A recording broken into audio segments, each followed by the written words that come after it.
எல்லோருக்கும் என்னுடைய இதயபூர்வமான நமஸ்காரம். சிந்திக்கிறதுனால நம்ம சிறப்பாக வருவோமா என்பது எனக்கு தெரியலங்க. ஆனால் நம்ம கவனிக்கிறதுனால 100க்கு 100 நம்ம சிறப்பாக மாறுவோம். அது எனக்கு சத்தியமாக தெரியுங்க, உறுதியாக தெரியும். எதுக்காக கவனித்தல் வேணும் அப்படின்னா, நம்முடைய சிஸ்டம், நம்முடைய தேக அமைப்பு, நமக்குள்ளே இருக்கிற இந்த சிஸ்டம் எதை நோக்கி பயணம் பண்ணோம்னா, நம்முடைய சிஸ்டம் அறிவை நோக்கி, ஞானத்தை நோக்கி போகிற ஒரு சிஸ்டம். இந்த தேகத்தினுடைய அமைப்பு அறிவையும் ஞானத்தையும் நோக்கி போகிற ஒரு சிஸ்டம். ஆனால் நம்ம இதுக்கு ஆப்போசிட்டாகவும் இருக்குது. இந்த படைப்பில் எல்லாத்துக்கும் ஒரு எதிர்வினை இருக்கும் இல்லையா? அது போல ஒரு எதிராக என்ன இருக்குடானா, ஒரு மனசுன்னு ஒன்று இருக்குது. இந்த மனசு நம்மளை ஒரு மாயமானுக்கு பின்னாடி ஓட விட்டுடும் இல்லையா? நம்ம நிஜத்தை நோக்கி போகாமல் நிழலை நோக்கி போகிற மாதிரி தான் சிஸ்டம் இங்கே அதிகப்படியாக இருக்குது இந்த பூமியில் இப்போதைக்கு. ஸோ இப்போ சொல்லவே வேணாமே, அந்த காலத்திலேயே வள்ளல் பெருமான் வந்த காலத்திலேயே கடை விரித்தேன் கொள்வார் இல்லை கடையை கட்டி கொண்டேன்னு சொன்னார். அவர் இருக்கிற காலத்தில் இவ்வளோ ஒரு பொழுதுபோக்கு இந்த மாதிரிலாம் கிடையாது. அந்த காலத்தில் இப்படி ஒரு மொபைலை நோண்டின்னு இருக்கிறதும் இன்றைக்கி என்னென்னமோ இருக்குது. இன்றைக்கி பொழுதுபோக்குறதுக்கு தன்னை வீணாக அழிச்சிக்கிறதுக்கு 1000 வழிகள் இருக்குது. இந்த மாதிரி வழிகள் இல்லாத காலகட்டத்திலேயே வள்ளல் பெருமானால் என்ன சொன்னார்? கடையை விரித்தேன் கொள்வார் இல்லைன்னார். ஸோ அந்த மாதிரி அந்த காலகட்டத்திலேயே அவ்வளோ கஷ்டம், இந்த காலகட்டத்தில் எவ்வளோ கஷ்டம்னு பாருங்கள். அப்போது நம்ம இப்போவும் இந்த மாயமானுக்கு பின்னாடி, நிழலுக்கு பின்னாடி, மனசுக்கு பின்னாடியே நம்ம ஓடிட்டு இருந்தோம்னா நம்ம நிஜத்துக்கு பின்னாடி போகிற வாய்ப்பு இல்லாமல் போயிடும். கொஞ்சம் நம்ம சிந்திக்கிறதுக்கு என்ன சிந்திக்கணும்னா, இது ஒரு அதிகப்படியான ஒரு சிந்தனை. நான் என்ன சொல்ல வருவேன்னா, நம்ம ஒரு நல்ல சிந்தனை அப்படின்னு ஒன்று இருந்ததுன்னா என்னென்னா, நம்ம கவனிக்கிறது தான் இதுக்கு ஒரே வழின்னு அந்த எண்ணத்துக்குள்ளே போய் நம்மளை வைராகியமாக ஒரு இடத்துல உட்கார்ந்து கவனிக்கிறது ரொம்ப நல்லதுங்க. ரொம்ப ரொம்ப டஃப்பான ஒரு டைம் இது ஆக்சுவலாக. இங்கே உண்மைக்கு, நல்லதுக்கு, சத்தியத்துக்கெல்லாம் மதிப்பே கிடையாத ஒரு காலகட்டம் இது. ஏன்னா நம்ம எல்லாருமே ஒரு மாயமானுக்கு பின்னாடி, அதாவது ஒரு நிழலுக்கு பின்னாடி, ஒரு நிஜமில்லாத தன்மைக்கு பின்னாடி நம்ம பழகிட்டோம். ஸோ அதனால் நம்ம நிஜத்துக்குள்ளே போகிறது, சத்தியத்துக்குள்ளே போகிறது, அறிவுக்குள்ளே போகிறது, ஞானத்துக்குள்ளே போகிறது, ஜீவகாருண்யத்துக்குள்ளே போகிறதெல்லாம் கொஞ்சம் டஃப்பாக இருக்குது. ஆனால் போக முடியாதுன்னு கிடையாது. நம்மளால் முடியாதது ஒன்றும் இல்லை இல்லையா? அதை எங்கே பயன்படுத்தணும்னா, வைராகியமாக கவனித்தல்ல பயன்படுத்தணும். எங்கே சுற்றினாலும் நம்ம வாழ்க்கை நம்ம வீட்டுக்குள்ளே தாங்க இருக்கு இல்லையா? நம்ம என்ன பண்ணாலும் எங்கே வந்தாகணும்? வீட்டுக்கு தான் வந்தாகணும். ஸோ நம்ம அதிகமாக எங்கே நேரத்தை செலவழிக்கிறோம்? வீட்டில் தான் செலவழிக்கிறோம். அப்போது எந்த இடத்துல நம்ம அமைதியை கண்டுபிடிக்கணும்? நம்ம வீட்டில் தான் கண்டுபிடிக்கணும். வீடு தானே சொர்க்கமே, வீட்டில் தான் கண்டுபிடிக்கணும். இப்போது ஆனால் இன்றைக்கி வீட்டுக்குள்ளே அந்த ஒரு சொர்க்கத்துக்குள்ளே இருக்கிற நிலை இல்லை. ஒரு அமைதி இல்லை, ஒரு குதூகலம் இல்லை, ஒரு கொண்டாட்டம் இல்லை. ஏன் இல்லை? இப்போது எல்லா பெரியவங்களும் சொல்லுவாங்க பாருங்கள், என் மருமக எல்லாம் 10 மணிக்கு எழுந்துக்கிறாங்க, ஒன்றுமே பண்ண முடியலைங்க அப்படின்ற ஒரு வருத்தம் இருக்கு. புரியுதா நான் சொல்கிறது? 10 மணிக்கு எழுந்துக்கிறாங்க, அதுக்கப்புறம் எப்போ ரெடி பண்ணி எப்போ எங்களுக்கு அந்த காலையில் டிஃபன் கிடைக்கும், உங்களுக்கு புரியுதுங்களா? ஸோ அவங்கள ஒரு மன வருத்தத்துக்குள்ளே ஆளாக்க வேண்டிய ஒரு சூழ்நிலை வந்துடுது பாருங்கள். அதே நிறைய மகன்களும் சரி, தான் விழிச்சிக்கிட்டு தான் சீக்கிரமாக எழுந்து தன் மனைவியும் எழுப்பி கூட மாட ஹெல்ப் பண்ணி, ஸோ வீட்டில் இருக்கிற பெரியவங்களுக்கு நம்ம சரியான சமயத்தில் உணவு கொடுக்கணுன்ற அந்த ஒரு தன்மை மலராததுக்கு என்ன காரணம்? ஏன் அந்த ஒரு நிலை நமக்குள்ளே வரலை? ஏன் நமக்கு அது புரியலை?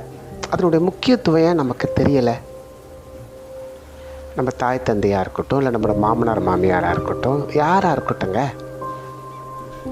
நம்ம வீடு தானே வாழ்க்கை.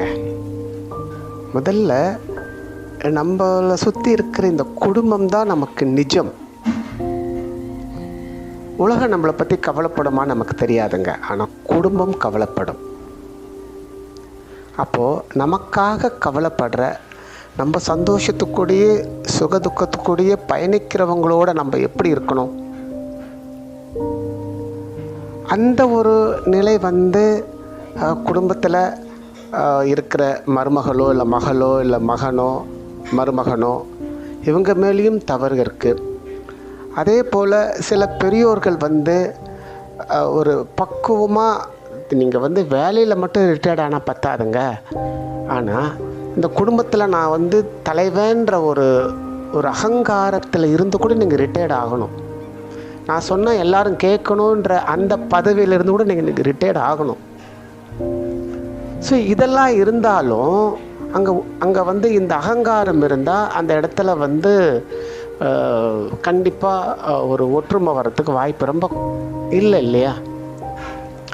இப்போது இந்த எல்லார் சைடுமும் இந்த தப்பு இருக்குது. பெரியவங்களை கவனிக்காததும் நம்ம தப்பு. அதே சமயத்தில் சில பெரியவங்க தான் எப்படி நடந்துக்கணும், எதையெல்லாம் நம்ம தியாகம் பண்ணணும், எதையெல்லாம் நம்ம ரிட்டையர்ட் ஆகிட்டோம், இதிலேருந்து எப்படி நம்ம ரிட்டையர்ட் ஆகிட்டு நம்ம எப்படி நம்ம ஒரு பெரியவங்களாக நடந்துக்கணும், இந்த பெரியவங்களாக இருக்கிற பொறுப்புகள் என்னென்ன, எந்த மனநிலையில் நம்ம இருக்கணும்னு இவங்களும் அதை கற்றுக்கல. அதே மாதிரி தான் ஒரு மருமகனாக தன்னுடைய மருமகளுடைய பொறுப்புகள் என்ன, மகனுடைய பொறுப்பு என்ன, மருமகளுடைய பொறுப்பு என்ன, தன் மகளுடைய பொறுப்பு என்ன, அதையெல்லாம் உணர்ந்து அந்த செயலை சிறப்பாக செய்கிறதுக்கு பேர் தான் வாழ்க்கை. ஆனால் இந்த உண்மைக்குள்ளே நம்ம போக முடியல. ஏன்னா நம்ம தான் ஆல்ரெடி ஒரு மானுக்குள்ளே மாட்டின்ட்டுருக்குறோம், ஒரு நிழலுக்கு பின்னாடி போகிறோம். அதனால் நமக்கு இந்த மன காயங்களுக்கு பின்னாடி போக பழகிட்டோம். ஏன்னா அவங்க அப்படி சொல்லிட்டாங்க, என்ன அவங்க மதிக்கலை, இதுக்கு தான் நாங்கள் தனியாக இருந்தால் நாங்கள் நிம்மதியாக இருப்போம், எங்களை தனியாக விட மாட்டேன்றாங்க. இந்த பிரித்து தனியாக இருக்கணுன்ற ஒரு ஆசை வருது. ஆனால் இந்த மனநிலையில் நீங்கள் தனியாக இருந்தாலும் துன்பத்தில் தான் இருப்பீங்க, ஒன்றா இருந்தாலும் துன்பத்தில் தான் இருப்பீங்க. காரணம் என்னென்னா, இந்த தன்னைத்தானே உணர்ந்து கவனிக்கும் போது தான் உங்கள் ஹிருதயத்தில் அன்பு மலரும், கருணை மலரும், ஜீவகாருண்யம் பண்ணணுன்ற ஒரு ஒழுக்கம் வரும். உங்களை நீங்கள் சரியாக சிந்தித்து சரியான முறையில் செயல்படுற எல்லா ஆற்றலும் இந்த கவனித்தல் போது தான் நிகழும். ஸோ அப்போ நீங்கள் பரபரப்பாக இருக்கிறது ஒரு பக்கம் இருந்தாலும், நீங்கள் அதிக நேரம் தூங்குறீங்க, இல்லை அதிக நேரம் டிவி பார்க்குறீங்க, இல்லை அதிக நேரம் இந்த நாடகங்கள் இந்த சீரியல்லாம் பார்க்குறீங்களா, அப்படி ஆளாக இருந்தீங்கன்னா அதையெல்லாம் குறைச்சி ஒரு அரை மணி நேரம், 1 மணி நேரம், 2 மணி நேரம் தனிமையில் சும்மா கவனிங்க. உங்களையே நீங்கள் கவனிங்க, உங்களுக்குள்ளே போக பழகுங்க. வெளியில் படம் பார்க்குறத விட்டுட்டு ஒரு இன்னர் மூவி பாருங்கள், உள்ளுக்குள்ளே ஓடுற படத்தை எல்லாம் பாருங்கள், அதில் வர உணர்வுகள்லாம் பாருங்கள், அது சொல்கிற கதையெல்லாம் கேளுங்க. அப்படியே பார்க்க பார்க்க பார்க்க பார்க்க தன்னிச்சையாக உங்கள் ஹிருதயம் மலரும், அன்பு வரும், இந்த குடும்பமே சொர்க்கமாக இருக்கும். நம்ம வெளியில் தேடி ஓட வேண்டாம், வீடே சொர்க்கமாக இருக்கும். கவனத்தில் சரியான சிந்தனை ஒன்றா மலரலாம். எதில்? கவனித்தல்ல. அந்த கவனித்தல்லையே இருக்கிறவங்களுக்கு, விழித்து கொண்டவங்களுக்கு, அவங்களுக்கு சிந்தனை வரலாம். அது சரியான சிந்தனையாக இருக்க வாய்ப்பு.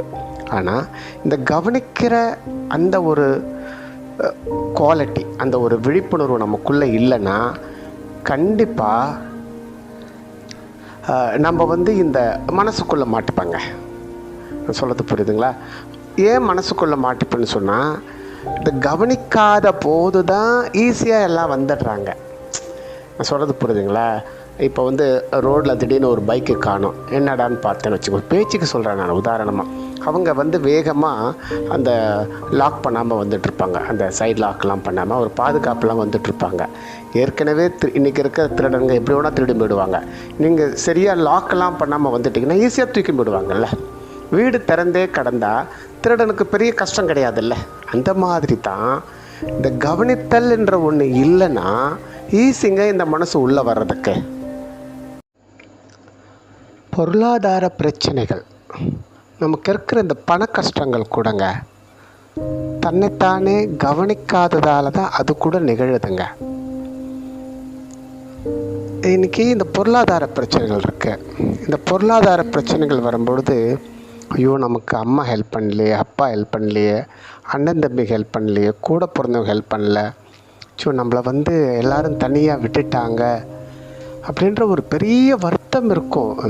இது எல்லாருக்கும் இந்த வருத்தம் இருக்குது. பணம் இருந்தால் தான் இந்த வாழ்க்கை, இந்த உறவு, பணம் இல்லைன்னா நம்மளை யாருமே சட்டை பண்ண மாட்டாங்க அப்படின்ற ஒரு எண்ணத்துக்குள்ளே நம்ம பலமாக உள்ளே போயிடுறோம் இல்லையா? இந்த பொருளாதார பிரச்சனைகள் இருக்கும்போது, பண கஷ்டம் இருக்கும்போது, அதே நேரத்தில் கூடவே சேர்ந்து நமக்கு ஹெல்த்தும் சரியில்லைன்னு வச்சுக்கோங்க, பண கஷ்டமும் இருக்குது, நம்ம தேகத்தில் ஒரு நோயும் இருக்குடானா, நம்ம ரொம்ப மனசு உடைஞ்சி எல்லா உறவுகள்கிட்ட நம்ம விலகி இருப்போம். எதுக்கு? நம்ம தலையெடுத்து நம்ம அனுபவிச்சுட்டு போவோம் அப்படின்ற ஒரு நெகட்டிவாக யோசிக்கிறதுனால திரும்ப திரும்ப நம்ம அதே சூழல்லையே மாட்டிப்போம். ஸோ இதெல்லாம் கூட எதனால் நிகழுது அப்படின்னு பார்த்திங்கன்னா, தன்னைத்தானே கவனிக்காததால் தான்.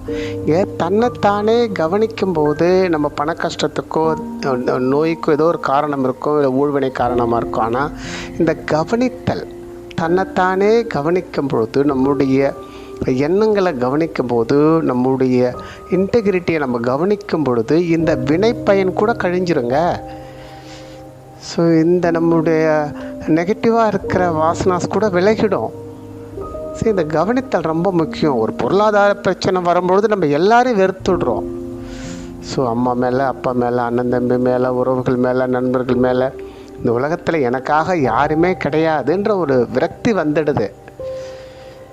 ஏன் இந்த விரக்தி வருது? ஏன் நமக்கு அந்த சரியான உதவிகள் கிடைக்கலன்னா, இந்த கவனித்தல் நிகழலை உங்களுக்குள்ள சரியாக கவனித்தல் நிகழ்ந்து நீங்கள் உங்களையே தன்னைத்தானே கவனிக்கும்போது, தனக்குள்ளே நடக்கிறதையெல்லாம் நீங்கள் இன்டெகிரிட்டியெல்லாம் பார்க்கும் பொழுது, இந்த தெய்வத்தின் அருள் எந்த வடிவத்திலாவது வந்து உங்களுக்கு பொருளாதாரத்தில் ஒரு திருப்தியை கொடுத்துருவார் கடவுள்.